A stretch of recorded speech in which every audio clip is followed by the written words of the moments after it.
My brother left this notebook at table 7. What I found inside changed everything. Your support absolutely lights up my world. If you're loving these heartwarming stories, smash that subscribe button. It means everything to me and helps us grow this beautiful community together. Here's my promise. I personally reply to every comment because I genuinely love connecting with you amazing souls. So drop a comment telling me where you're watching from. I can't wait to hear from you. Now let's dive into today's extraordinary tale. The diner smelled of burnt coffee and warm biscuits when Lily brushed past table 7, clutching her notepad like a lifeline. Her apron bore the stains of countless shifts, her shoes worn paper thin from years of carrying other people's orders, but she moved with quiet grace that couldn't be diminished by exhaustion. The man with the expensive watch and impatient scowl barely registered her presence, pointing at the menu as if she were nothing more than shadow and service. Yet something about him stirred a strange ache in her chest, familiar and foreign all at once, like a half-remembered dream that slips away upon waking. Lily had worked at Eddie's Diner for 9 years. It wasn't glamorous, but the cracked vinyl booths and flickering neon sign had become her sanctuary. The regulars knew her story in fragments. The girl who'd aged out of foster care, who smiled too much and asked for too little. They left her sticky notes with prayers, scrawled in shaky handwriting, crumpled dollar bills that smelled of old wallets, slices of pie wrapped in napkins for her breaks.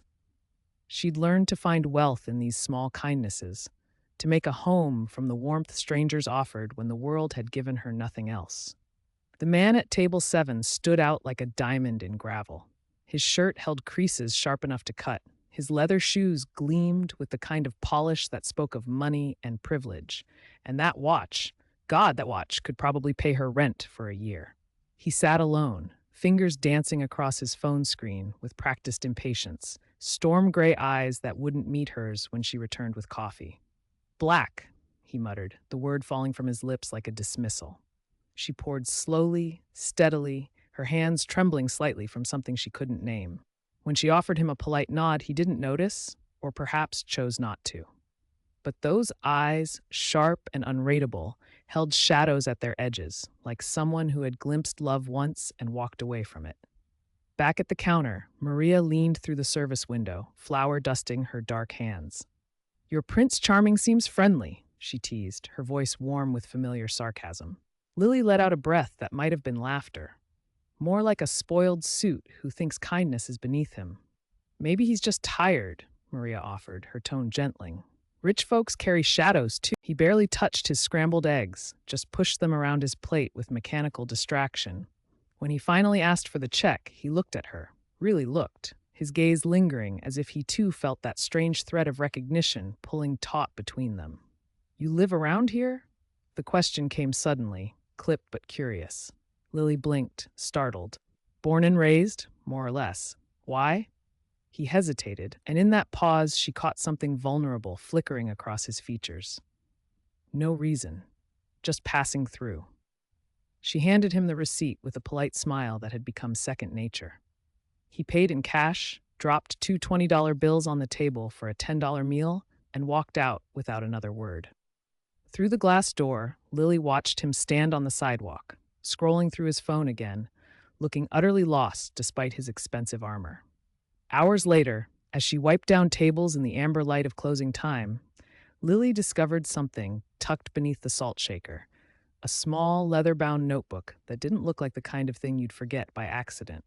She picked it up with careful fingers, her heart stuttering when she flipped to the first page and found a name written in sharp, expensive ink. Nathaniel Barrett. Barrett. Her last name. A name she'd never heard spoken by anyone else in this forgotten corner of the world. The notebook trembled in her hands as coincidence warred with something deeper, something that made her bones ache with recognition. She closed it carefully and tucked it into her apron, unsure why her pulse hammered against her throat like a caged bird desperate for flight. That night, sleep abandoned her entirely. The notebook sat on her nightstand like a loaded gun, unopened, as if looking too closely might make it disappear.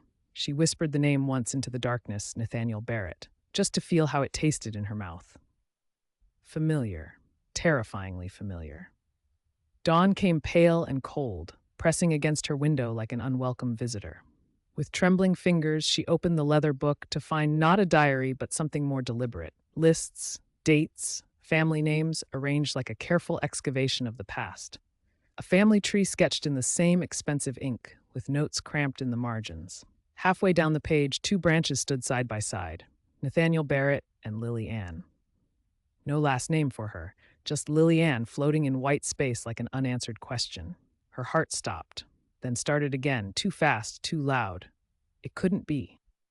But her body knew before her mind could construct reasonable doubt, knew with the certainty of blood recognizing blood across years of separation and silence. She walked to work under low clouds and a sky the color of old bruises, the notebook heavy in her coat pocket, heavier still with possibility. The diner felt different that morning, charged with anticipation she couldn't shake. She looked for him in every face, but the lunch rush brought only familiar strangers. By afternoon, her nerves had settled enough to let doubt creep in. Maybe she'd misunderstood. Maybe loneliness was filling blanks that should remain empty.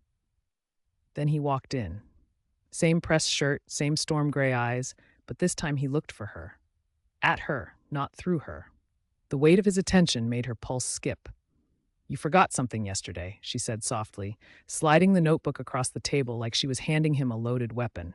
His jaw clenched. His fingers hovered over the leather cover before curling slowly around its edges. "You read it?"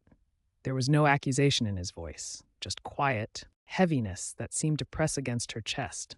She nodded.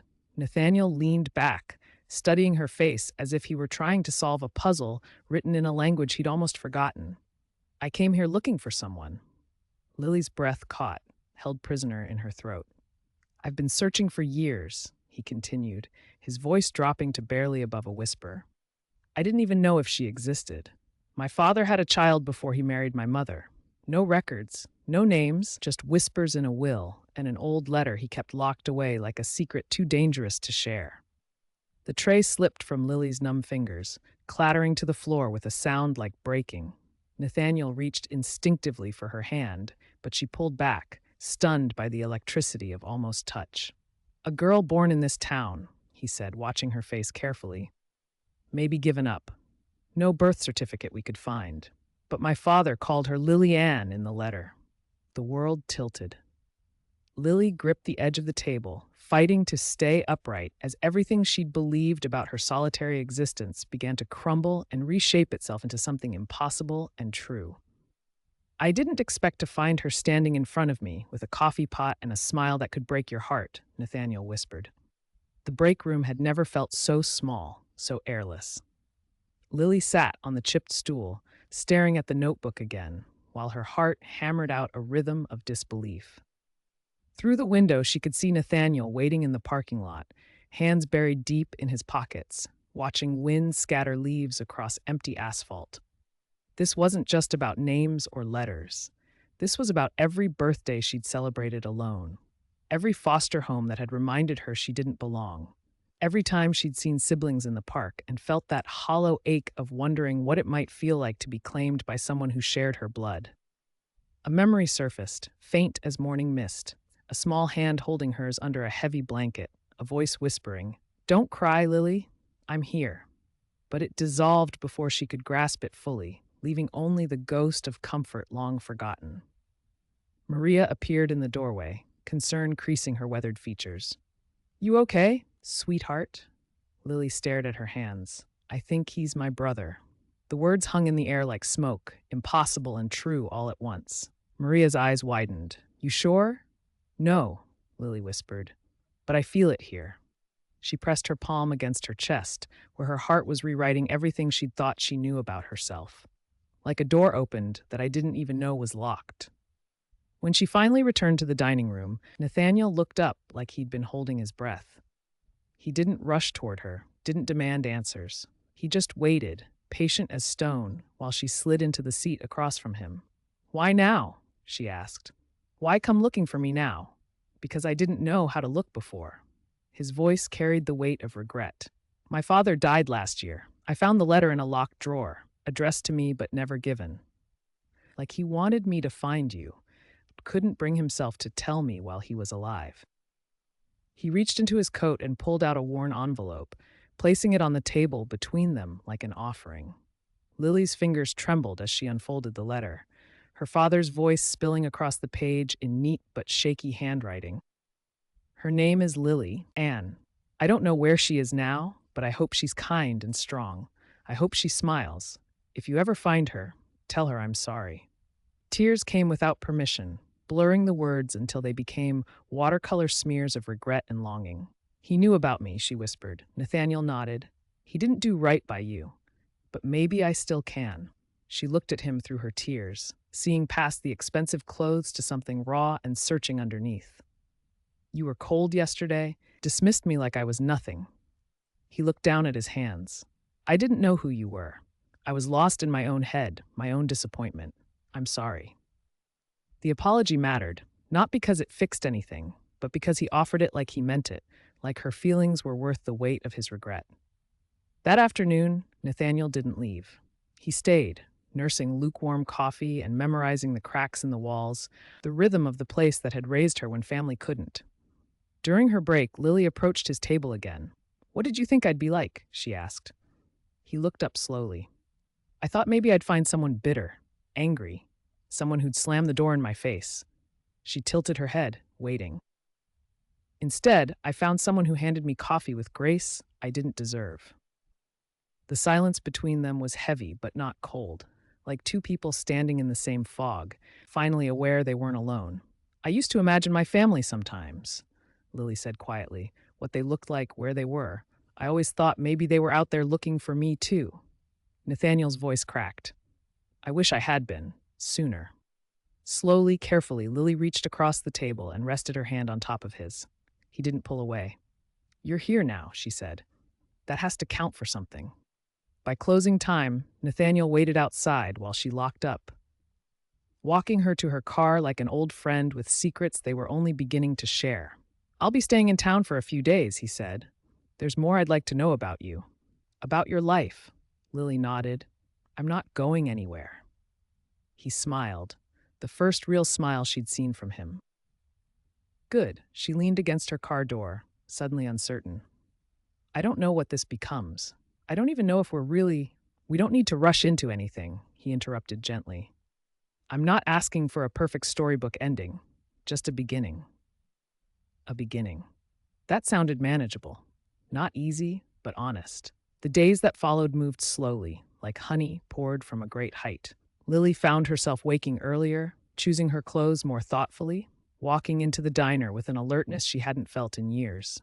Not because her life had transformed overnight, but because someone who should have known her name from birth had finally spoken it with care, and that changed everything. Nathaniel kept his word. He didn't force himself into her life like a puzzle piece that didn't quite fit. Instead, he learned the rhythm of her days. He sat through quiet mornings at the diner, walked her home when her car wouldn't start, brought her coffee one rainy evening without explanation, just handed it over and stood beside her on the diner steps, watching the storm paint the world in shades of silver. They didn't excavate the years they'd lost.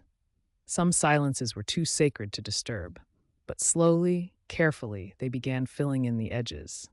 He told her about his mother, who'd never known the full truth. She told him about her favorite foster mother, who used to sing lullabies when nightmares made sleep impossible. They traded stories like currency, no pressure or performance required. One evening, Nathaniel brought a small box wrapped in tissue paper. Inside lay a photograph, faded like hers, but showing a young man holding a baby girl, both caught in a moment of perfect sunlight. Lily gasped, her fingers tracing the glass. That's our father, Nathaniel said softly. And you. She had no words, only tears that fell like small prayers. I found it with the letter, he continued. I didn't recognize you at first, but after seeing you here, I knew. That night, Lily placed the photograph beside her bed, next to the old picture she'd kept since childhood. 2 photos now, 2 sides of the same story she was finally learning to tell. As autumn settled over the town like a familiar blanket, Nathaniel decided to extend his stay. He rented a small place on the edge of town and began talking about opening a foundation for foster youth. something to help reunite families scattered by circumstance and time. He asked Lily to help. She didn't answer immediately, but she smiled, and for now that was enough. Some nights they sat on the back steps of the diner with coffee growing cold in their hands, letting silence settle between them like an old friend. You know, Lily said once, her voice barely above a whisper, I used to believe I'd never know where I came from. Nathaniel looked over, his eyes soft with understanding. Now I think I've always known, she continued. I just didn't have words for it. They sat there as darkness painted the sky, a gentle breeze rustling through the trees like whispered secrets. Two souls who had wandered far from each other had finally found their way home. As Lily turned off the diner lights that night, she felt something she'd never quite experienced before, the quiet certainty of belonging. Some stories don't announce their endings with fanfare. They whisper, they exhale, they gently close one door while leaving a light on for anyone who might still be finding their way home.